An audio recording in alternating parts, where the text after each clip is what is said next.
جادوئی چوڑیوں کا گھر۔ آج جو میں آپ کو کہانی سنانے جا رہی ہوں وہ ایک جادوئی چوڑیوں کی کہانی ہے۔ چلو آؤ دیکھتے ہیں جادوئی چوڑیوں کی کہانی۔ ایک بچی تھی جس کا نام پنکی تھا۔ وہ اپنی بیمار دادی کے ساتھ رہتی تھی۔ وہ بہت غریب تھے۔ پنکی صبح اسکول جاتی تھی اور شام کو کھیتوں میں کھدائی کرتی تھی۔ وہ دونوں بہت اچھے انسان تھے۔ پنکی ہمیشہ خوش رہتی تھی مگر اسے ظالم سماج کا سامنا کرنا پڑتا تھا۔ ایک دن اس کا مالک اسے کہتا ہے کہ پنکی تم سارا دن کام پر نہیں آتی اور جب دن ڈھلتا ہے تو تم آ جاتی ہو۔ مالک میں نے آپ کو پہلے ہی کہا تھا کہ شام ڈھلتے ہی آ جایا کروں گی اور اتوار والے دن سارا کام کیا کروں گی۔ نہیں ایسے نہیں ہوتا، یہ لو اپنا حساب اور یہاں سے چلی جاؤ۔ آئندہ کے بعد میرے پاس کام پر نہ آنا کہ ابھی تم اس لائق نہیں ہوئی ہو کہ یہ کام کر سکو۔ جاؤ گھر جا کر بیٹھو۔ اس کا مالک اسے زمین پر گرا دیتا ہے جس کی وجہ سے اس کے کپڑے گندے ہو جاتے ہیں۔ پھر وہ وہاں سے روتے روتے چلی جاتی ہے۔ راستے میں اسے ایک دریا نظر آتی ہے تو وہ سوچتی ہے کہ میں یہاں سے کپڑے دھو لیتی ہوں ورنہ دادی فضول میں میرے لیے پریشان ہو جائے گی۔ وہ تالاب سے کپڑے دھوتی ہے اور وہاں سے چلی جاتی ہے۔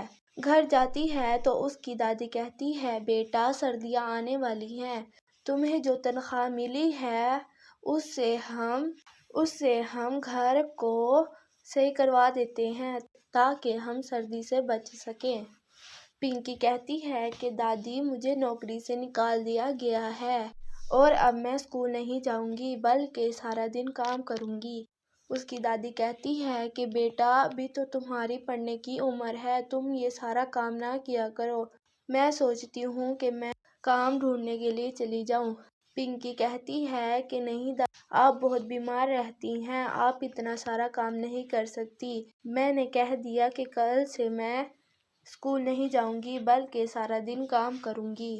پھر وہ اسی دریا کے پاس چلی جاتی ہے اور وہاں پر رونے لگتی ہے۔ ایک جادوگرنی آتی ہے۔ وہ پنکی کو کہتی ہے کہ میں نے تمہاری ساری باتیں سن لی ہیں اور میں تمہاری مدد کرنا چاہتی ہوں۔ وہ تالیاں بجاتی ہے تو وہاں پر جادوئی چوڑیوں کا گھر آ جاتا ہے۔ پنکی بہت حیران ہو جاتی ہے اور جادوگرنی کہتی ہے کہ تم اس کے اندر جاؤ گی تو تمہیں بہت سارے سامان ملے گا۔ وہ بہت خوش ہو جاتی ہے اور کہتی ہے کہ میں سب سے پہلا قدم اپنی دادی کے ساتھ رکھوں گی۔ تو وہ جاتی ہے اور اپنی دادی کو بلا لاتی ہے اور چوڑیوں کے اندر جاتی ہے تو وہاں پر بہت ساری چوڑیاں موجود ہوتی ہیں۔ وہ ان چوڑیوں کو دیکھتی ہے تو اپنی دادی سے کہتی ہے دادی جان ہم ان چوڑیوں کو بیچ کر بہت سارے پیسے کما سکتے ہیں۔ تو اس کی دادی جان کہتی ہے کہ تمہیں چوڑیوں کا گھر کہاں سے ملا؟ تو وہ کہتی ہے کہ مجھے ایک جادوگرنی ملی تھی۔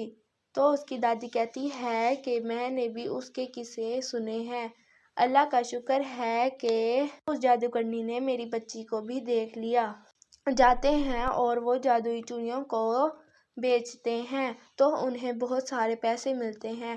آپ کو میری کہانی کیسی لگتی ہے مجھے کمنٹ میں ضرور بتائیے گا and subscribe my YouTube channel and press the bell icon.